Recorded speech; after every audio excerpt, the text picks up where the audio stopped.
When life crushes you with unbearable hardship and strips away everything you've built, you stand at a critical crossroads. One path leads to defeat, the other to dominance.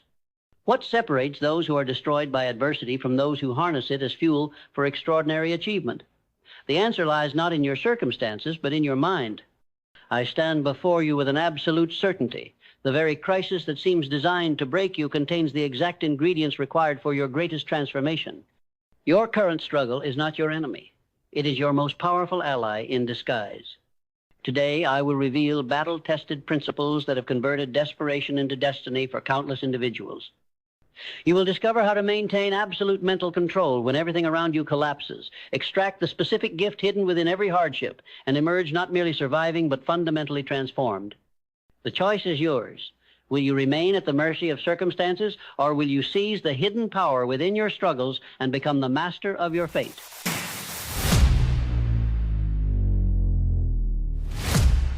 The first principle you must understand is this.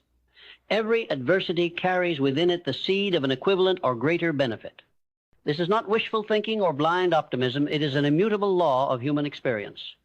The greatest fortunes, the most profound innovations, and the most extraordinary personal transformations have emerged directly from periods of intense struggle and seeming defeat.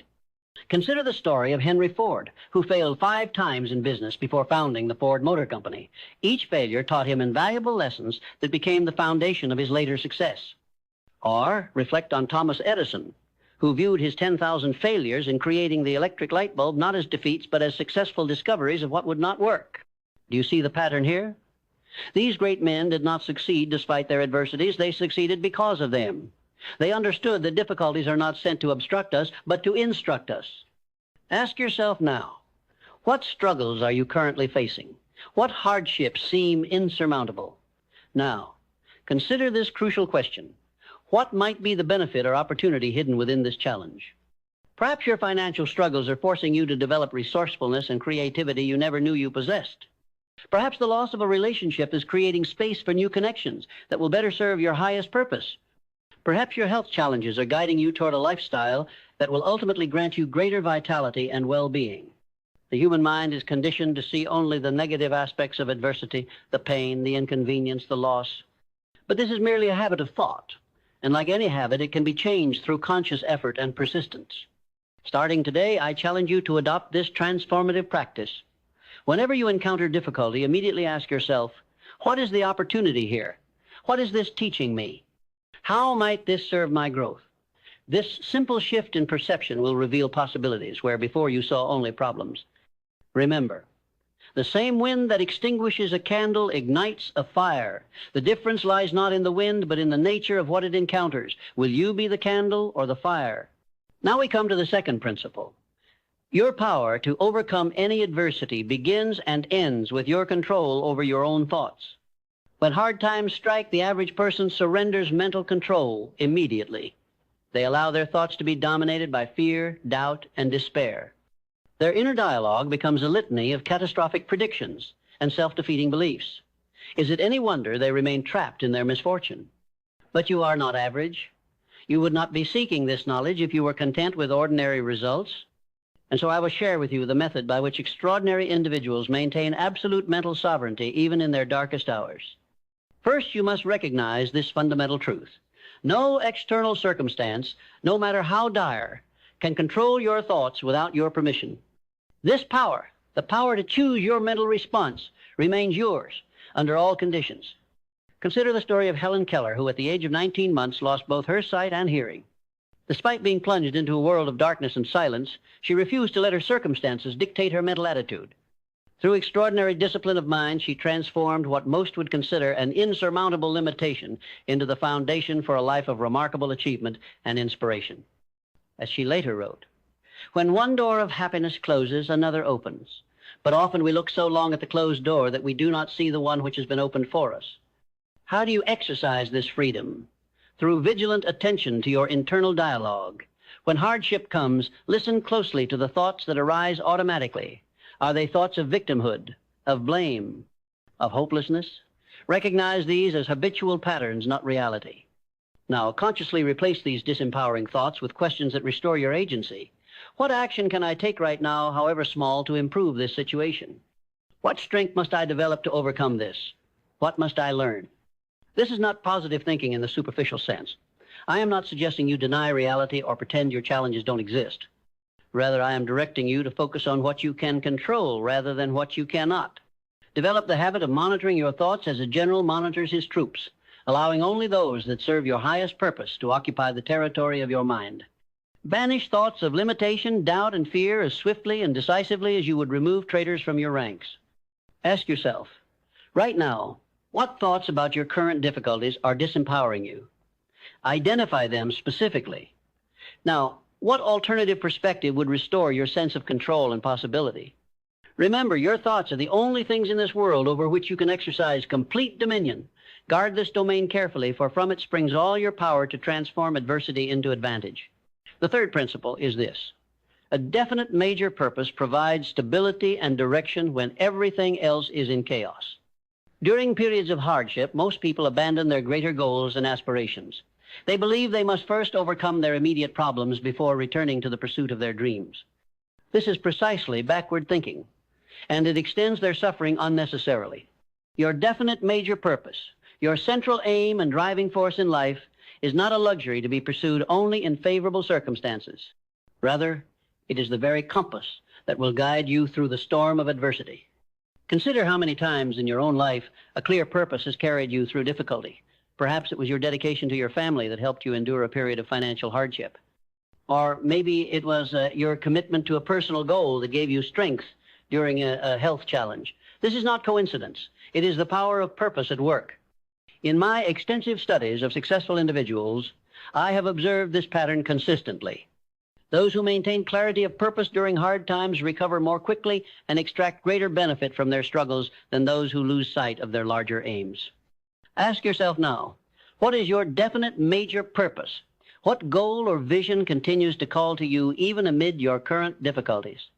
If you cannot answer this question clearly, establishing this purpose must become your immediate priority.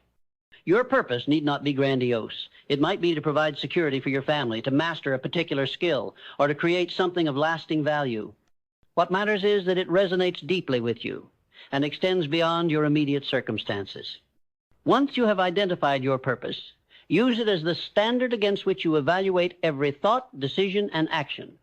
Ask repeatedly, does this move me toward my definite major purpose or away from it?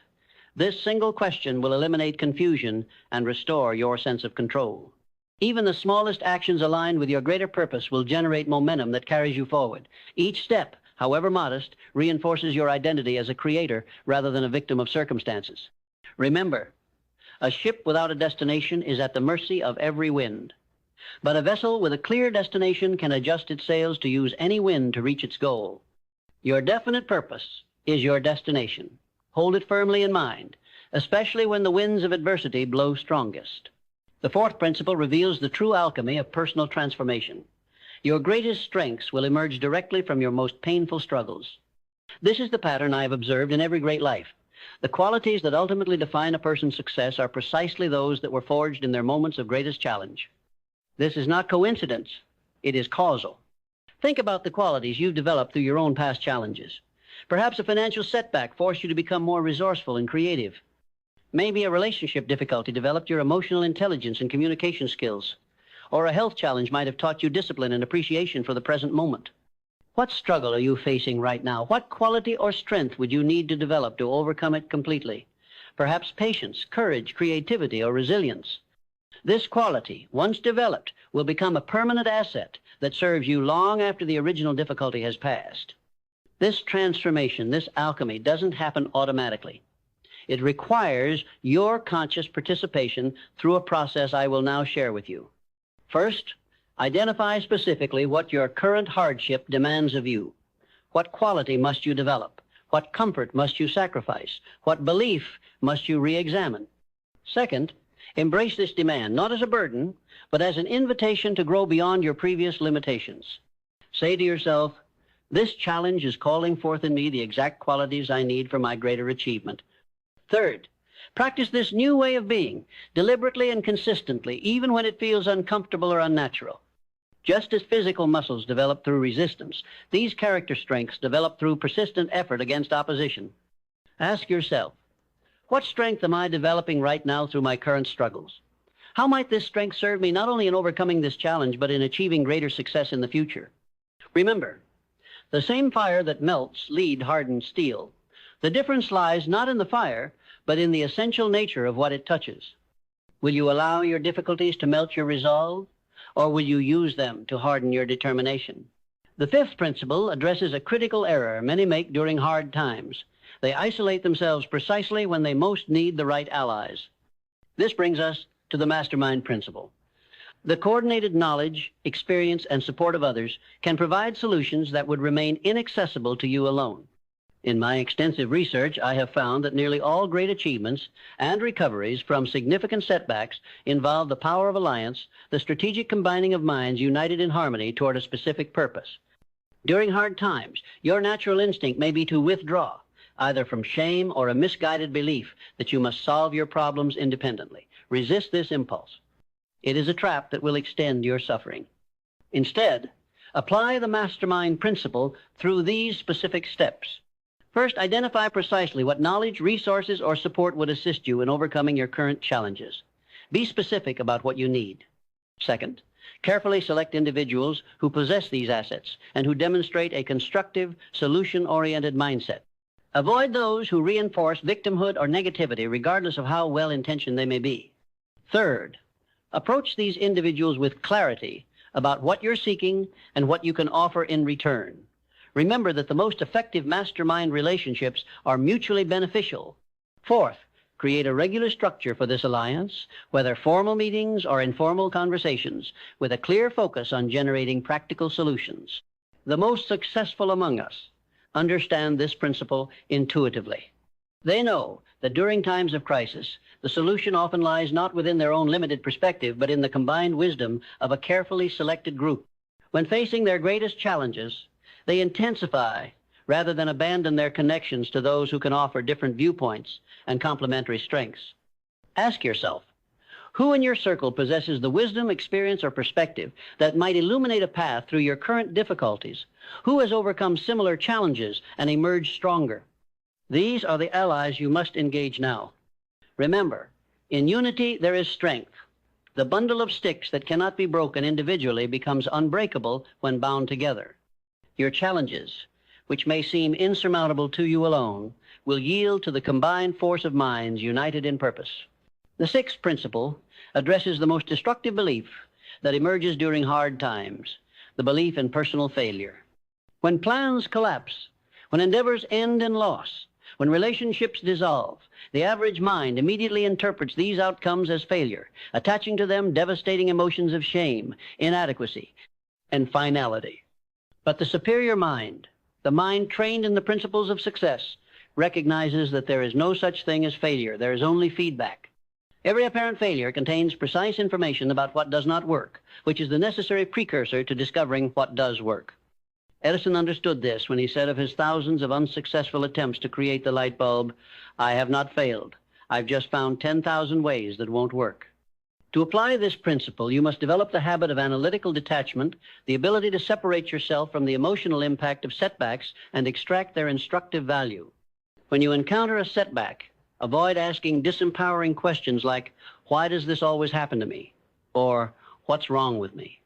Instead, ask, "What specific action or decision produced this result? What assumption did I make that proved incorrect? What can I learn from this that will improve my approach?" Think of the entrepreneur who faces several unsuccessful ventures before creating a thriving business. Rather than interpreting these experiences as personal failures, they analyze them as experiments that yield critical information about processes, models, and market demands. This principle applies equally to personal and professional challenges. A relationship that ends contains lessons about your needs, communication patterns, and values. Financial setbacks reveal gaps in your knowledge or flaws in your planning. Health challenges expose aspects of your lifestyle that require modification. Ask yourself, what recent failure are you still carrying as an emotional burden rather than mining for its educational value? What specific lesson might it be trying to teach you? To implement this principle immediately, take your greatest recent disappointment and list at least 3 specific insights it has provided. How might these insights guide your future actions? What would you do differently with this new knowledge? Remember, the event itself is neutral. It is your interpretation that gives it power. Choose to interpret setbacks not as indictments of your worth, but as indispensable steps toward your eventual success. We now arrive at the 7th principle, without which all others remain mere philosophy. Persistent, disciplined action is the bridge that spans the gulf between adversity and achievement. During hard times, the natural human tendency is toward paralysis. Fear, uncertainty, and discouragement conspire to keep you inactive, waiting for conditions to improve before taking action. This is precisely backward thinking. The irrefutable truth is this: action precedes motivation, not the other way around. You will not feel motivated to act until you begin acting. You will not see the path forward until you take the first step. You will not experience confidence until you face your fears directly through action. Imagine someone facing financial ruin in their 60s after their primary source of income disappears. Instead of surrendering to despair, they take the only action available, leveraging their one valuable skill. They face rejection after rejection, hundreds of times, before finally receiving their first opportunity. That single yes, earned through persistent action, eventually creates a global enterprise. This is not fantasy. This is the power of persistent action at work. To apply this principle, you must establish 2 disciplines. First, develop the habit of immediate action. When you identify a possible solution or next step, act on it without delay. Do not wait for inspiration, confidence, or perfect conditions. These will emerge from your action, not precede it. Second, establish a daily discipline of consistent action toward your definite purpose, regardless of external circumstances or internal feelings. This practice creates a momentum that will carry you through periods when motivation falters. Ask yourself, what specific action have you been postponing until your situation improves? What small step could you take today, regardless of how you feel, to move toward your larger goal? Remember, the size of the action matters far less than its immediacy and consistency. A small action taken today is infinitely more powerful than a grand plan deferred until tomorrow. The oak tree that withstands the fiercest storms grows not in a single burst, but through the persistent addition of one ring at a time. We have reached the moment of decision. You now possess the 7 transformative principles that have guided countless individuals from adversity to achievement. Knowledge of these principles is not enough. Information without application has no power to transform your life. The question before you now is not what you know, but what you will do with what you know. At this moment, you stand at a crucial crossroads. One path leads to continued struggle, with hardship perceived as meaningless suffering, draining your energy and diminishing your spirit. The other path, the path illuminated by these principles, leads to the transmutation of your difficulties into the very fuel for your greatest achievements.